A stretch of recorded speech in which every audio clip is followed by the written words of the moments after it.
So I'll go ahead and evaluate this integral, and I'm just going to do it as it sits. So go take this first piece here, and I'll have 2x times the integral from 0 to the square root of 1 minus x squared minus y squared z dz, which equals 2x z squared over 2 from 0 to the square root of 1 minus x squared minus y squared, which is just going to give me x times 1 minus x squared minus y squared. So now I need to integrate this with respect to y, but I'm going to distribute this x first, so I'll get x minus x cubed minus xy squared.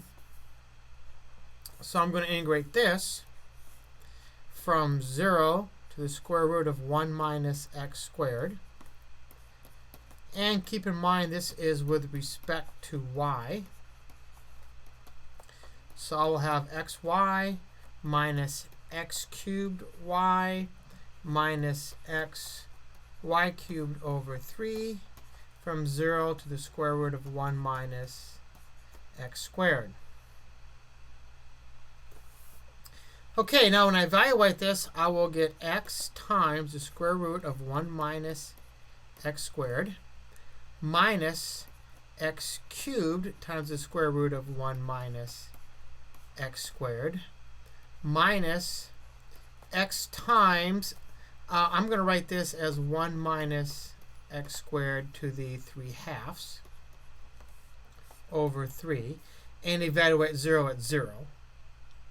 So this is what I need to integrate in this last step from 0 to 1 with respect to x. So I'm just going to slip this in right here, 0 to 1 dx. Now, when I'm looking at this, I can see a quick and easy u substitution and a trig substitution. I'm going to rewrite this. I'm going to break it into two pieces. I'm going to take a look at the integral from 0 to 1 of x times the square root of 1 minus x squared. That's this piece right here. I'm going to team it up with this piece. Minus 1 minus x squared to the 3/2 over 3 dx. I simply factored out the x. So I'm going to call this part 1. And then obviously this last piece that I missed, don't forget, we can't forget this guy. This is what I'm going to think of as being part 2. I'll come back to that a little bit later. The reason I did this is because this is the same u substitution.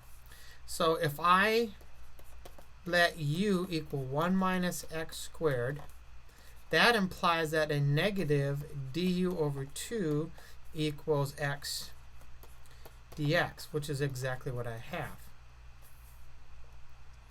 So this is going to be the integral of u, I should put the negative 1/2 in, u to the 1/2 minus u to the 3/2 over 3 du,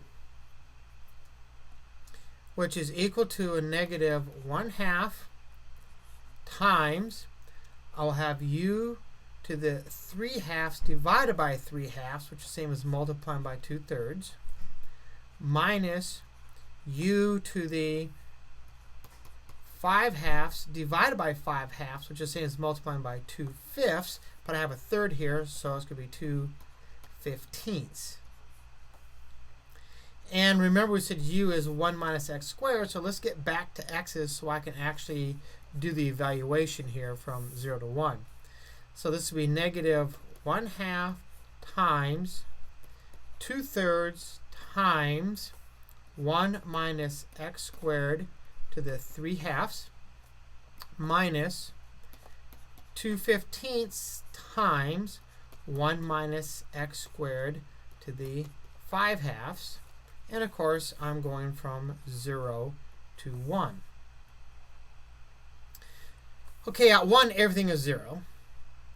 So I'm going to have a negative 1/2 times 0 minus, at 0, I will have 2/3 minus 2/15,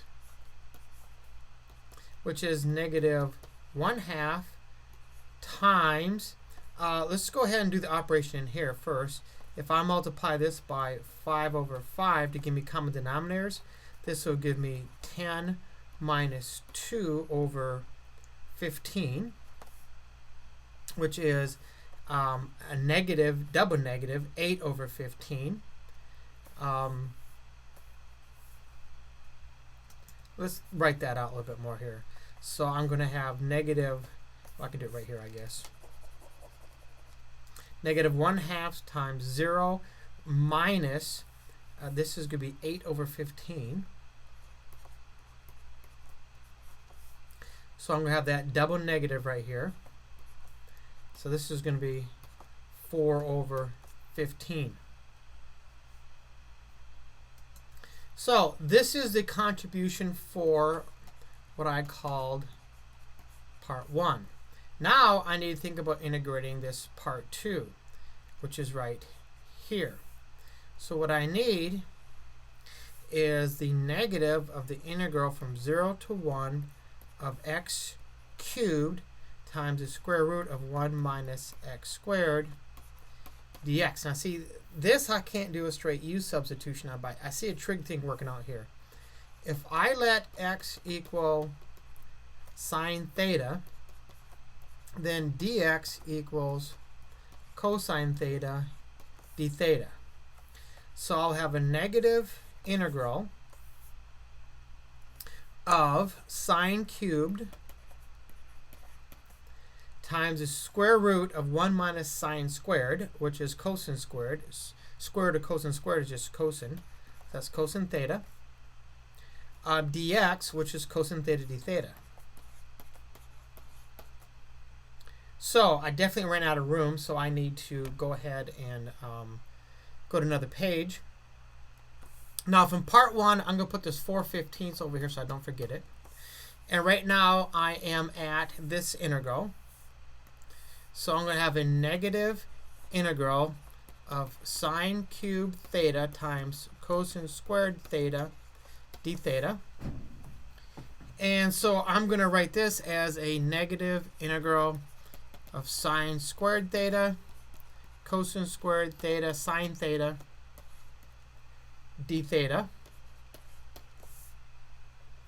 which is a negative integral of 1 minus cosine squared theta, cosine squared theta, sine theta d theta.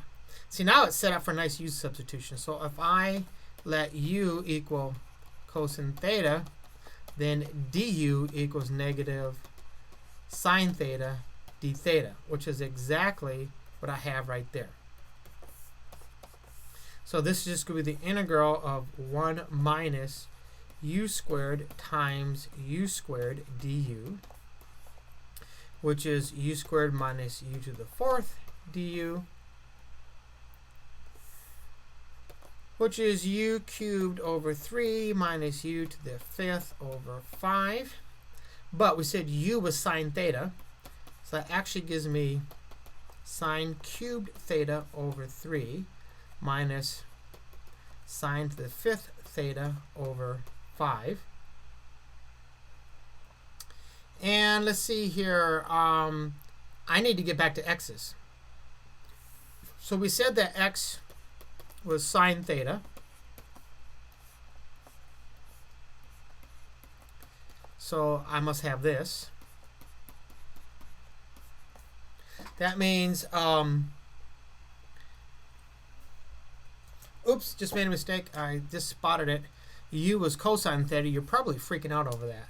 So this needs to be cosines here. So this is actually cosine theta cubed. And this is actually cosine theta to the 5th.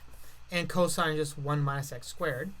So what I'm going to end up with is 1 minus x squared cubed, square root of it, so that's going to be to the 3/2 over 3, minus 1 minus x squared to the 5th, that's a square root, so it's going to be to the 5/2 over 5, and now I can evaluate this from 0 to 1. And at 1, I get 0. So this is going to be 0 minus, at 0, I will get 1/3 minus 1/5, which is 1/5 minus 1/3, which is 3 minus 5 over 15, or a negative 2/15. Now this is what I'm thinking of as being my part 2. So I need to add part 1 and part 2.